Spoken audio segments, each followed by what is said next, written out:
Okay, cool. So, thanks for joining us, Stephen. This is Fresh Perspectives with Lunch SA. The concept of this program is basically to have a conversation with an entrepreneur and really get a feel for how they got to where they are, and then also just kind of get their perspective on business as a whole. And if there's anything going on in the current environment, maybe some thoughts about that as well. So, normally, I like to start with just sort of an overview or just kind of a brief of like, who are you as the entrepreneur? So, Stephen Paprocki, you're the founder owner of Texas Black Gold Garlic. Yeah. For those of you that are unfamiliar with black garlic, it is a sort of a fermented decay heated process that turns the garlic from what you might normally remember as white yellowish to a black, and it turns it from that garlicky, bad breathy kind of taste that really does add that flavor to a sweeter, more figgy kind of uh, amazing taste that doesn't leave you with that bad breath, as Stephen likes to say, and it's healthier for you than the normal garlic. So I've probably already said too much and probably already messed it up, but I want to kind of start from your perspective, Stephen, with who are you and how did you get into the black garlic business? I'm chef by trade. So I came up through the ranks down here. I think I came down here from Buffalo, New York in '96. I fell in love with the Riverwalk. I seen La Mansión del Rio Hotel. I was like, I want to apply there. And literally, back when I came down here, there were no like cell phones, beeper, or whatever. So I put in my application, and within an hour, I'm walking on the Riverwalk and I got a page. So I called back from a payphone and it was executive sous chef, and he wanted me to come in and interview. So, I mean, I got a job there. I mean, I fell in love with San Antonio. I thought it was culturally diverse. It was beautiful. The was awesome, amazing. People were friendly. Where I came from in Buffalo, New York, you know what I mean? It was a lot of snow, and people, if you made eye contact with somebody walking down the street, you usually had to cross the street. One of you did. Uh, Trouble with starting. So for the most part, I mean, I fell in love with it. So I worked under Daniel Block, then I worked under Scott Cohen, and I worked under John Brand. I was executive sous chef there. I was, the executive chef at Fig Tree, corporate chef for security service and New Star Energy. And when I was at New Star, I wanted to make black garlic for a Wing It Wednesday station. I just want to make a wing sauce. And then I was canning them and selling them actually to the employees at New Star. And some chefs would come in, we'd do like a chef's table once a month, and then they'd be like, hey, can you make black garlic for me? So, I mean, for people who don't know, I got a chance to talk to Bill Greehey. I asked him what made him successful.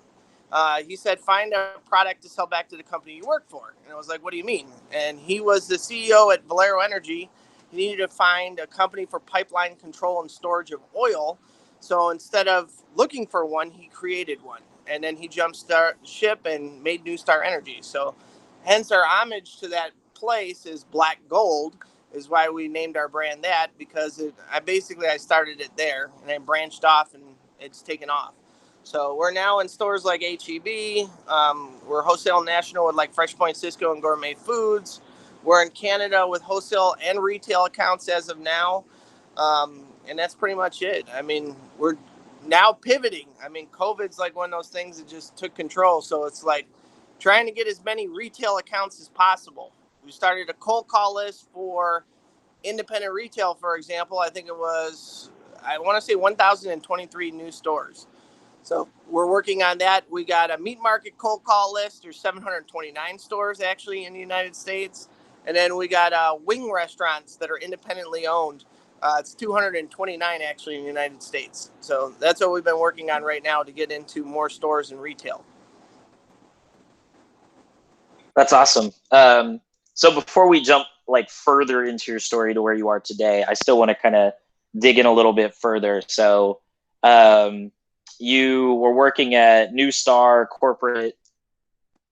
Um, you'd worked in hotels, Yeah. but really, how did you figure out that being an entrepreneur was the path you wanted to go down? Had you been an entrepreneur before? Had you seen it somewhere? What inspired you, or what made you realize like, oh, I can do this for myself? I always wanted to be an owner.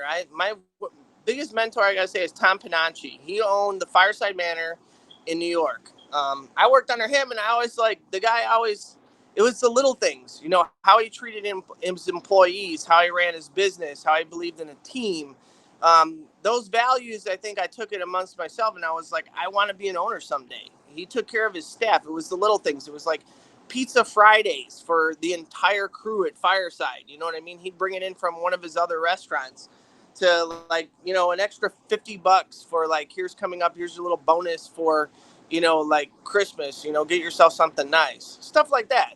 You know, I didn't really think that I'd end up being an entrepreneur. I thought like I wanted to have a restaurant or have a consulting company or something like that. I mean, black garlic was something that just, I mean, it took off. I think it's my wife now, Elizabeth or whatever. She was the one who was like, this is going to be your hit. This is the thing you need to concentrate on. You know what I mean? And then pretty much that was it. We concentrated on this. Okay. And so, do you remember? And I don't know if the first one would be considered with Black Gold or if it'd be with something else. But you remember the first time you ever sold something to somebody else, and like, was that meaningful for you? Is that like a point in time like that you kind of realize like, oh wow, this is I can do this again, or like I can do it over and over again?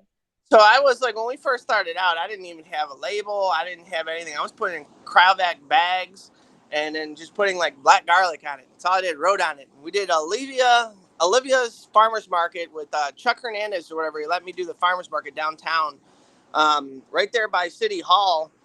And I mean, like, I sold a couple pounds, you know what I mean? And I was like, you know what? I think this can work. It's just I got to put it together, you know? And that was like how I pretty much met you guys at Launch SA, because I wanted to make sure I was doing everything right, you know? So, but yeah, I knew it could work. I didn't have direction. I mean, it's easy to make a plate, do a restaurant, but you're doing a food product. That's a totally different element. That's a totally different animal. And I can totally swear by that one. You know what I mean? This has been totally a different process of how you get product out to your consumer. Like a restaurant, you can run a special. If it works, boom, you can put it on the menu. Here, it's kind of like the same thing, but it's usually like a farmer's market. You know, we'll give some product away for free, beta test it, see if they like it, and if they like it and come back for it and they want to actually buy it, then it's the same thing. We'll make it a product that we can actually sell. So that's how we do it. Okay. And so, you get your start, I guess, in this farmer's market. And, so now you've grown, you're in HEB, you're wholesaling across the country, maybe even internationally have sales. Like, that seems like a wild jump from farmer's market in front of City Hall. How did you get there? It was like, it's like how that one comment always stuck with me from Bill Griehe is sell the product to the companies you work for me, it was like not so much the companies you work for, but also as a chef, it was like sell the product back to the companies you bought from. So for me, it was like all the produce companies that I bought from, or like the Gourmet Foods or the Fresh Points or the Hardee's Produces and all them. Excuse me, it's selling the product back to them. So I'd call up my sales rep and be like, hey, Donnie, you know what I mean? I know you're at Hardee's. Is there any way that I can show you our black garlic and see if you guys would be interested in purchasing it? You know what I mean? Selling it to other chefs.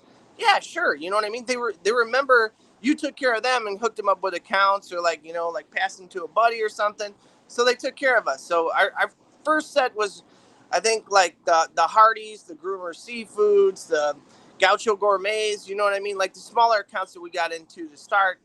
And then it was like, once you're in one, the next goal is like, just pick up your next one and your next one, your next one, your next one. And then don't stop. You know what I mean? Don't be afraid. Like we make cold call lists. It's kind of like crazy. It's like you're calling all over the United States. Somebody that you're talking to in Idaho, for example, you know what I mean? They have no freaking clue what black garlic is. You know what I mean? But if I call California, New York, at least they do. So you got to come up with two different selling styles to try to sell it to them. You know what I mean? And for us, it's been fun and engaging to see the feedback, see some of the places we've gone with our black garlic, or see who's purchased it or where we are. We just picked up 2 stores in Delaware. You know what I mean? Like Delaware. Like I did. Like the only thing I know about Delaware is like a skit with Wayne's World. You know what I mean? Like, oh, we're in Delaware. What's to do in Delaware? You know what I mean? So for us, it was like exciting. But I mean, they put it in a nice order, and for us, that means something to us. That people actually appreciate our product. And I mean, we're manufactured right here in San Antonio, Texas. but we can get it up to Canada. We can be in Toronto. We can be in Vancouver, have accounts over there. You know, it makes us excited to see where it's come from and where we're still going to keep going. You know, we're not done. We're nowhere close to done. Okay. And so, you start out in this farmer's market, and that's something that I've learned a lot from you, and then you've taught to many other people. And just kind of as a general, I would say if you're starting in the food industry, especially with a product, like try to start in a market like that, something that you can really get your feet wet, hear the feedback from customers.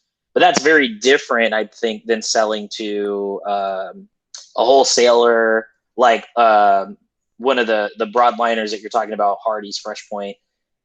What is it like selling direct to consumer? Like, what is it like being in that farmer's market? What have you learned from being in those markets?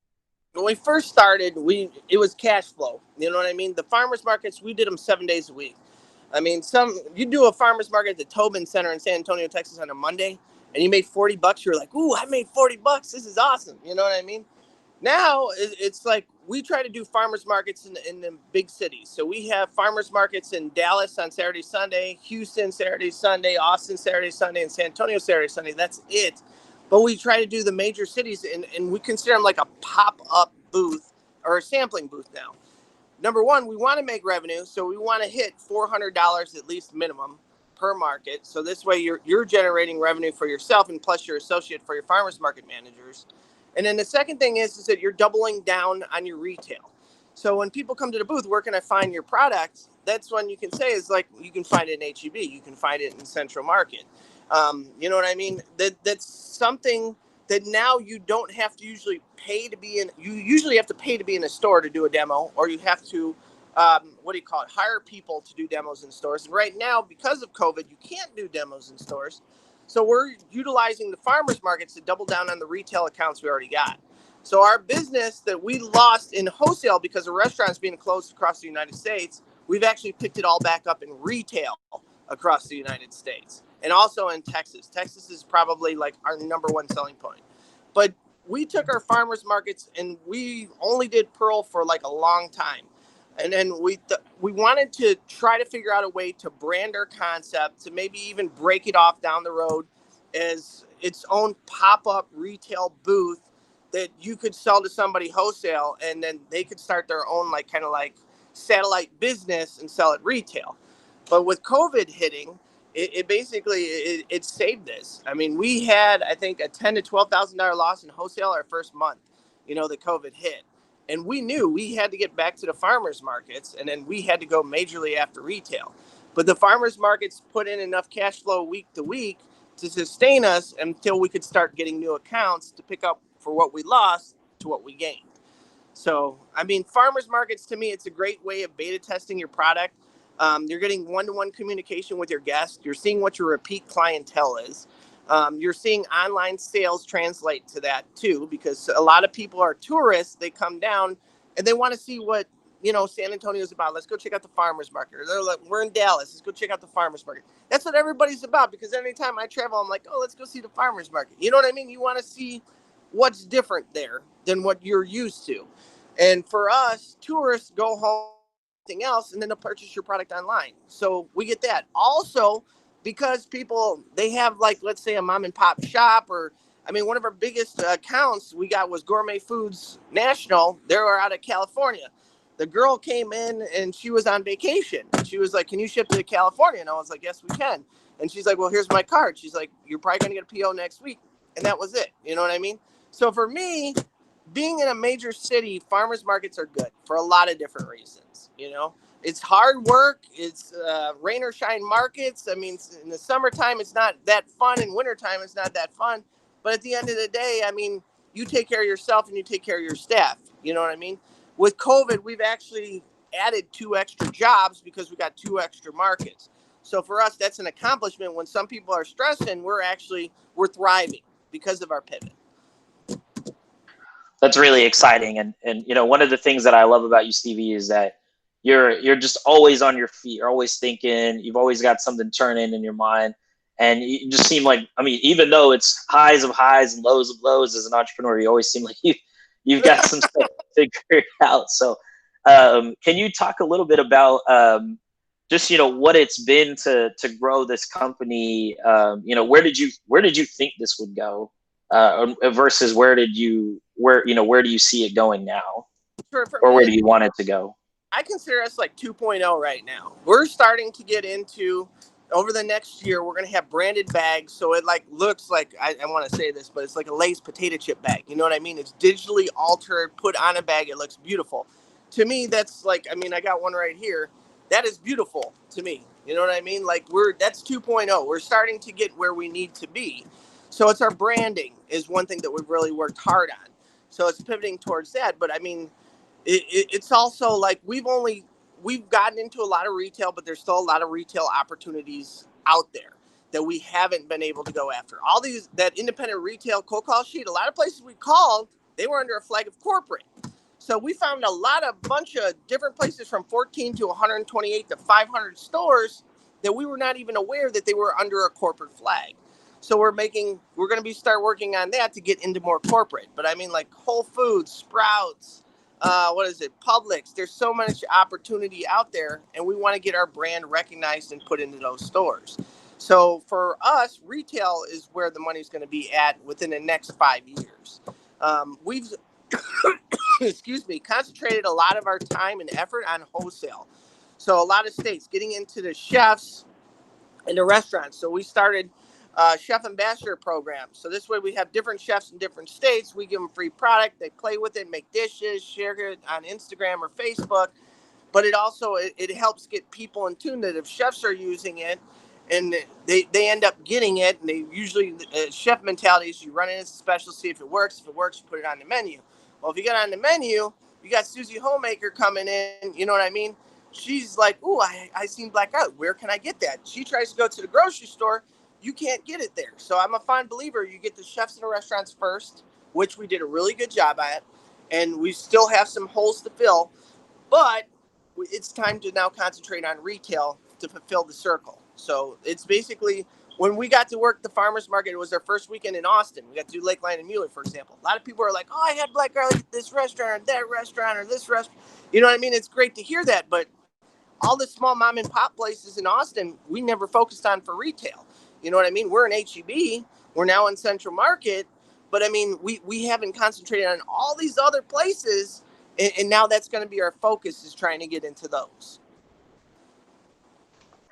All right. Well, I want to transition over for a minute because, again, I know a lot about your story, but Taylor, my counterpart here, she knows less about your story and can ideally help translate a little bit of what we're talking into something that other people might have insights or thoughts to explain. So I'm going to pass it over to Taylor for some of the more fresher perspectives. Awesome. Thanks, Ryan. Hi, thank you for being with us today. My first question is, were there any unexpected challenges whenever you got into the food product business, given your background in restaurants? Oh, yeah. I burned the garlic the second month and third month that I was in business. So I had a heating element go out in my box. So my temperature gauge basically said it was the correct temperature. But the fermenting box was not. It was about 2 times the temperature that it was. It messed up everything. Let's just put it this way. When you're a startup and every penny counts, that hurt us. Not only that, but we're going back to like people that we already had accounts with, letting them know like, hey, it's going to be another month till you get your product. And then the second month in a row it burns. You're like, hey, I'm sorry, it's going to be 3 months. You weren't expecting to have to do that. The one thing I can say is that our clientele that we had at the time was small. We worked farmers markets. You know what I mean? We had a few mom and pop shops. So we didn't like really kill us. But if that happened now, you know what I mean? Like all my garlic destroyed or something, that would take us under probably. You know what I mean? Mm-hmm. And how did you bounce back from that? I borrowed money from Lift Fund. That's a great organization, by the way. I love those guys. And pretty much it. That was our first loan. So we took out $3,000 and it got us through. You know what I mean? And I Mm-hmm. actually got a couple more boxes, and that was pretty much it. Nice. Yeah, well, I'm glad that y'all bounced back. Yeah, that Um, makes so I saw your beautiful new packaging. So how did you build your brand? Did you already have an idea of what you were trying to sell to your consumers, or did that happen like over time? Everything happened over time. So I can say this, like, Texas Garlic Inc. is our parent company. So the biggest thing is that we wanted to work with farmers in Texas. So as a chef, a lot of farmers would be like, what can we grow for you? And I was like, grow garlic, you know? So Texas Garlic Inc. and then doing business as Texas Black Gold Garlic. The Black Gold was an homage to me starting at New Star Energy. So we knew that was like how the companies would come together. Now with it, it's like this beautiful thing right here, this little shield, Legend of Zelda. I don't care what anyone says. I got brand people that like hate me for that. You know what I mean? Just because I wanted to be a part of what I believed in. You know what I mean? And also we have like a little, it looks like a crown, you know, but it's a black garlic clove. But to me, it's like one of my oldest sayings is that every Joker wears a crown. So the thing is that always work like somebody's trying to take everything away from you is what I think. You know what I mean? Like, so I probably have like one of the strongest work ethics. I'll work 7 days a week. I don't care about how many hours there are in a day. I'm not leaving until the job gets done.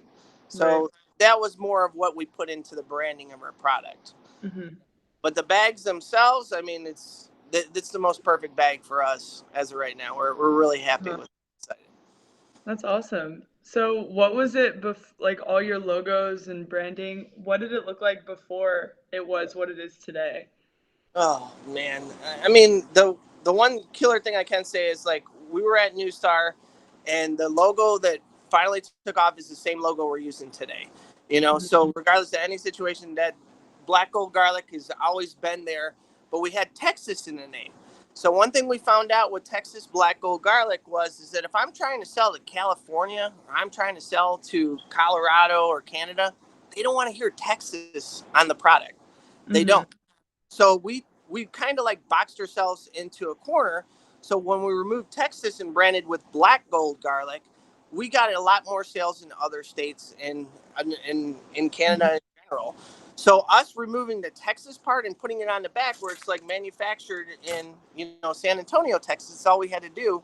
That was enough for us to keep true to our brand. Yeah, it sounds like there's a little bit of trial and error, like testing it all out. Definitely, you know, so it's like everything. It's like for me, it's like every couple of years you want to refresh your brand. You want to do something to like kind of change it. It could be like a branding tent. It could be like a backdrop, signage, could be something, you know. But you always want to stay fresh at all times, especially with your consumers. You know what I mean? You want to do something a little bit extra. So like we just got printed or made right now is black and gold thank you cards. So every internet order that we send out, they have a nice little card that goes in there, and we handwrite it to still be that small feel of a company. And then we also, because of COVID, we did a thing where it's like tiers. So like if you spend $25, we give you a black garlic dog tag. If you spend $50, we give you a t-shirt. If you spend $100, we give you a hat. So we kind of like something a little extra and sets us apart from other companies out there. Yeah, that sounds awesome. I might have to check it out just to check out your hats. I love hats. So how did you find your audience? Like, how did you find like, your consumers? Oh, that sucked. So the one thing is that I knew from beta testing and everything else, I knew chefs like it. I know people liked it. And then when I called around Texas to see like all the wholesalers to see if anyone carried black garlic in Texas, there was only one company. It was Hardy's Produce. And he was like, I got to be honest with you. I've sold 5 pounds in the whole year. So to me, when I was first starting out, that really scared me because I knew that, number one, there was a supply problem. There had to have been, because there's no way, if people like it, it's got to be on the market. But it's also educating the guest. So what we found out is a lot of people have no clue what black garlic is. Even today, people still don't know what black garlic is. So we're constantly using our farmers markets booth to educate our guests, our online presence to educate our guests, our emailer blast to educate our guests. Every article we get, educate our guests. Everything is to get people to understand and know what black garlic is. I don't need to make you like it. I just need to make you try it. You know what I mean? That's the biggest thing. It's like how I got to do it. But for us, it's educating the guests was the biggest key. And when we did that, Hardee's, I mean, before COVID, I mean, their standard was about 100 pounds a month. You know what I mean? Wow. They only sold 5 pounds a year. So for me, we changed the perspective of educating our consumer with our product. And did the farmers markets play a big role in that? Definitely. Farmers market, I believe we will never leave the farmers markets. We now have connected. I call it like the quad. It's literally Dallas, Houston, San Antonio, and Austin. I think we're probably the only company in Texas to be in all four at the same time. And for us, the major cities, to me, I take a farmers market as that's a pop-up retail shop that you own right there in that major city. So for me, Right. it's we take on our map and we put like literally a black and gold flag over that city because it's taken. You know what I mean? So we're happy with what we got.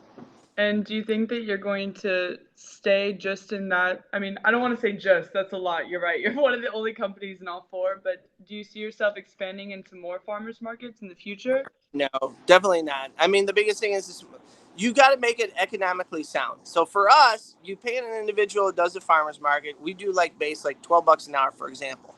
But we try to get back. So if you make over $400 in sales, we give you 10% commission. So if you make over 400 bucks in a farmer's market, you're making close to $20 an hour. So that's some good money for a part-time job just on the weekends. If you do a smaller farmer's market, it's kind of a little bit harder for them to make that commission. So for us, the bigger cities are the places to be at. So I don't see us going into any other farmers markets except for the ones that we already have. We Right. want to make sure that our employees are taken care of. Yeah, it sounds like that's a pretty sound strategy to maintain what you've got going. Yeah. So, how did you expand out of Texas if you didn't utilize the farmers markets? No, we probably wouldn't have. I mean, but take that back. Farmers markets helped a lot because we got little stores in like Alaska, for example, people that came down here on vacation. We got a store in Vancouver because they came down here on vacation. We got one of our biggest wholesale accounts because the lady came down here on vacation. But it was basically getting a cold call list together. The one thing is that, and this is any kind of business, it sucks, and you know this too because you probably get phone calls on your phone now today. Everybody and their mother does. You know what I mean? Like, oh, you want AT&T brand or whatever it is. But it grasps me is like a lot of people don't communicate anymore. You know what I mean? I could get a contact and send you an email. I can get these beautiful like pay to have somebody do an email blast for me and send it to you. But are you really going to take the time to read it? Or you really know who I am? Like for me, it was like I literally personally cold called every single account in wholesale so I could learn about them. I know that there's a guy named CJ, okay? Nicest guy, always stuck in his cooler. You know what I mean? So when you got to call him on his cell or else you're not going to get it, he's up there in Oregon. You know what I mean? I have, gentleman in Idaho, Michael Murr.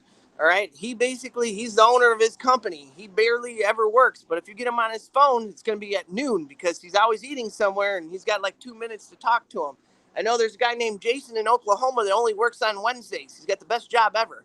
But you learn to know these people one-on-one and build a relationship. So when COVID struck, we started something that was called a fallback kit. All my buyers across the United States and Canada, we basically got a face mask, a t-shirt, a dog tag, a hat, a hand sanitizer, and a 2.47 ounce pack. We put them in boxes, nicely branded, and send them with like, we want to make sure that you're safe and send it to every single buyer that we have because we wanted to make sure that they knew that we were all in this together. And for us, it felt really good because I think, I don't know anybody that sent me anything, you know what I mean? Right. But we wanted to take the time to actually do something and let them know like, hey, we're still here. We're with you.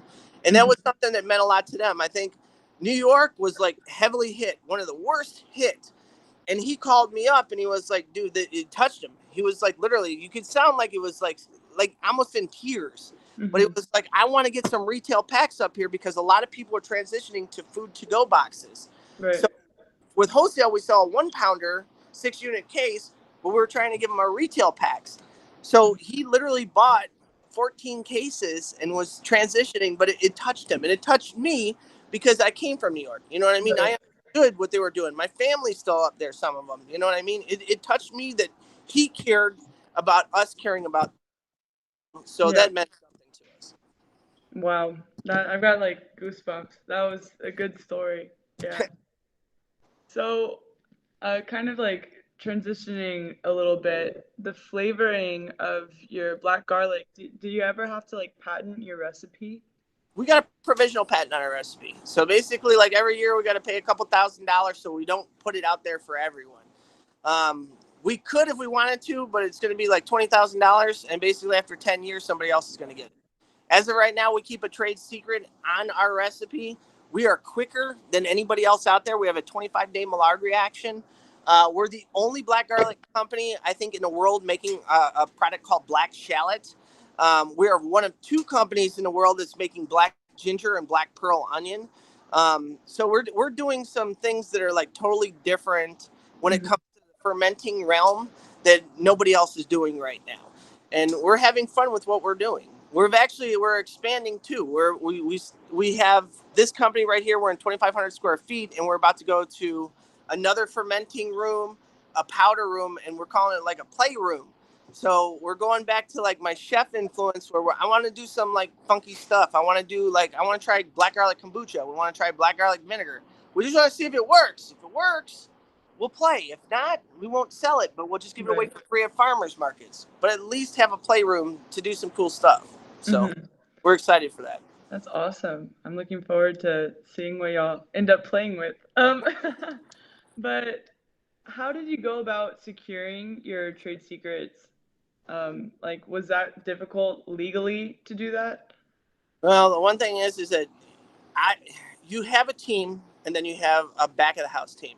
So once every 3 months, I go out to breakfast at supper with my accountant, my lawyer, and my insurance agent.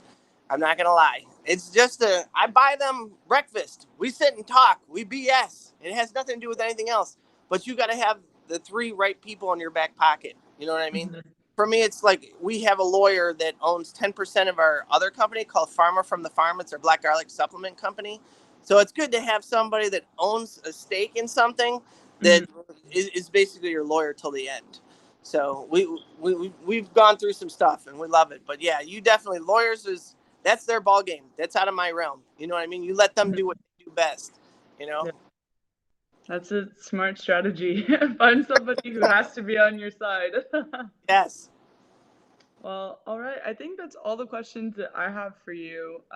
Ryan, do you have anything else to ask? I think Ryan's muted.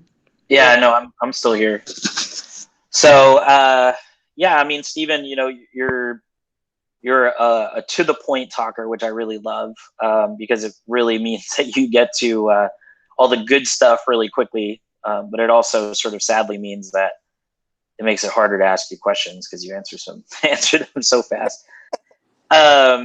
So one of the things that you are also very heavily involved in is the Chef Cooperative. And I really wanted you to kind of talk a little bit about, if you could, what it is to build an entrepreneurship community around, or a community of other food minds around yourself. Because I'm a big believer of we need each other to succeed. So I just kind of, what is your mindset on not doing it alone, learning from others, taking in lessons, stuff like that? You got to have mentors. Well, I guess he said everything. No, he fell out. There we go. You might need to repeat. Sorry. You kind of fell out for a second. I don't know what happened on that one. It's just all of a sudden this weird thing happened to the phone. So, no, it's like my philosophy has always been one team, one goal, and I totally agree with you. I mean, an individual fails, teams succeed, but armies, if you can build an army, it ain't about building a team, it's about building an army. Nothing can stop you. And that's the one thing we started with Chef Cooperatives. It was about the chefs at first giving back and doing pop-up dinners for just farmers, and expanded into chefs, food manufacturers, volunteers, people in different industries, giving back to different 501c3s, different organizations, farmers, veterinarians, you know what I mean? Like anyone that needs help in the community and they come to us, we try to figure out something that we can do to help them, and then we've learned with COVID right now or whatever, we've expanded. So our next event's going to be for compost queens, for example. We can't actually do an event at a farm, but what we're going to be doing is that we're going to be doing kind of like a picnic basket kit. So we figured out how to be able to do it, how to be able to still give away free alcohol. You know what I mean? Thank you, TABC, for giving that in writing. And being able to still do an event where we can do it all online virtual.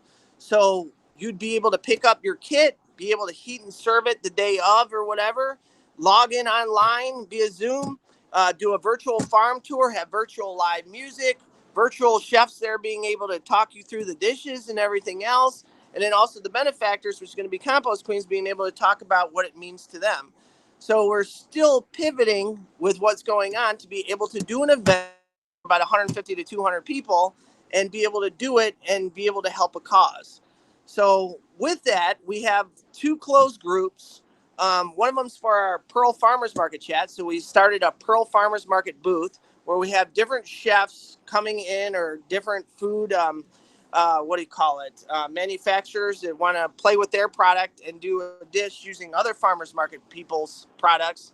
And then basically be able to have YouTube videos, Facebook Live, Google channel and everything else. So this way the farmers market wins by they're getting to have chefs work with their product and be able to show them how to cook with it. You have chefs that are up and coming or detail being able to promote their restaurants, their brand themselves or their food product. And then the chef cooperative benefits by just trying to do something to give back to the community, and getting patrons in there more enthused about cooking to act and actually want to go out to a farmer's market, So to me, everybody wins in that. And then the other one is our closed group, which is our chef cooperative main chat. And that's basically just to help each other out. Some chefs need like, hey, who's the best plumber? You know what I mean? Or like, hey, I need food equipment. I need like this two-phase, like 220-volt, whatever it is. Can you get me it? Or can you steer me in the right direction? It's just about camaraderie. It's about helping each other out. Or maybe they're passionate about something or an event coming up and they just need help. Who better to help than a bunch of chefs, So there's opportunity, I think, just coming together as a team and then building an army so it's unstoppable. I think San Antonio in general, I think we have a lot of like-minded individuals, and chefs have always been passionate about doing events for charity and giving back. It made sense that we needed something here that it fits the wheel, and that's about it. Well, I'm talking in. Okay, there we go. I'm back on. So one of the things that I think is really important, in addition to really getting that mentorship, is also working to help others, like you said. Can you talk about? I know that I don't want to overly coat this with your experience with us, but can you talk about in what ways that you've been helped by others? Oh, shoot. You guys, number one, Launch SA. I mean, if it wasn't for you guys and mentorship, I'd still call you. You know what I mean? To get advice and everything else.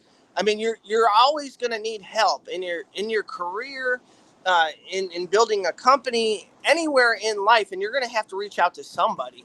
And it's good to have that nice network of people that that you can like literally call on a phone and they'll actually pick up. That's the first step. You know what I mean? The second step is they take the time out to actually give you sound advice to get you to the next level or through that brick wall. A Launch SA, with that is Lift Fund is there. So the kiosk or whatever, I've gotten 3 loans, I think, through them. You know what I mean? That have actually helped give us the capital to go up to the next phase of everything that we pioneered through like getting new bags or getting more equipment or anything there. And then also the people around town. There's so many people that I met through giving back or whatever that have become like mentor to mentee to, basically equals and just helping each other in successful businesses. Some of the people I sat next to in Launch SA, I'm in the same facility with them, So I think that San Antonio in general, it's a beautiful place to be because I don't think a lot of cities have what we have here, and No, think that's you're awesome. Yeah, I know. I keep going back and forth on mute. So, what was I going to say? So, one of the things that Taylor actually just texted me, she said she meant to ask, what kind of advice do you have for other chefs or entrepreneurs or people that want to become entrepreneurs, or just sort of, what words of wisdom do you want to carry forward? Dude, fail is the first attempt in learning, number one, because I failed a lot in life. You know what I mean? And anybody does. from the time I burnt my garlic to, you know, getting our first run of bags in or whatever, 10,000 beautiful bags that was spelled container wrong. You know what I mean? Like there's always something that you're going to look back at and understand that you could have done it differently. But the biggest thing in life is just keep moving forward regardless. You know what I mean? And if there's an obstacle in front of you, reach out, ask for help, and then figure out a way. You go under it, over it, through it, around it, whatever. You just keep going forward. That's it.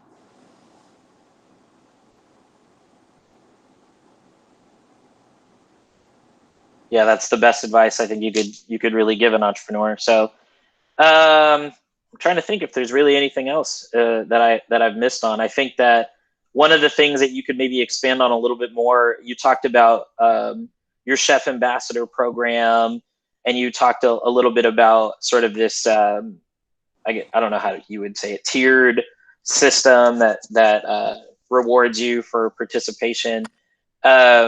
Really, how do you see that translating, or how has that translated into a sales vehicle for you? It's content. So like our chef ambassador program, one of the biggest things is that we want them to post on their personal pages or the business pages on Instagram. So with that being said, you copy and paste it and you share it on your Facebook. So you have automatic content for social media. And then their kickback is that it goes directly to them. So when you click the link, hopefully they follow you on Instagram. But you're giving content, you're giving chefs the opportunity. You know, I mean, I'm a chef, don't get me wrong, you know, but I don't want to cook every freaking day. You know what I mean? But if you have, you know, 20 people, 30 people, 40 people that are all doing different dishes with it, and somebody's like, we got this Elena or whatever, she's an Italian chef or whatever here in San Antonio. She's doing like black garlic spaghetti yesterday. You know what I mean? It was beautiful with burrata. It was like something awesome, but that's her forte. She loves making pastas from scratch. You know, we got barbecue guys that like to play with it, make rubs. There's a gentleman or whatever. He's doing like different, like anything you can think of, from like brisket to like pork butt to like, you know, like whole chickens roasted. Like that's his forte. So it's showing different diversity of our products in different styles of food. You know, so a chef ambassador program is try to get, you know, a barbecue person, an Italian person, an Asian style restaurant person, somebody that has different influence of culture of working with food, and showing different ways of using our product. So for us, it's showing our versatility. And when you show your versatility, it shows that people shouldn't be scared to work with something they're not familiar with. And especially black garlic is such a niche product.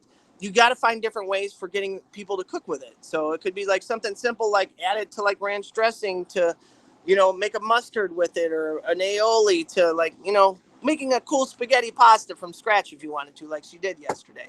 You know, it's those things. It's showing that it can be easy to use if you play with it. And that's about it.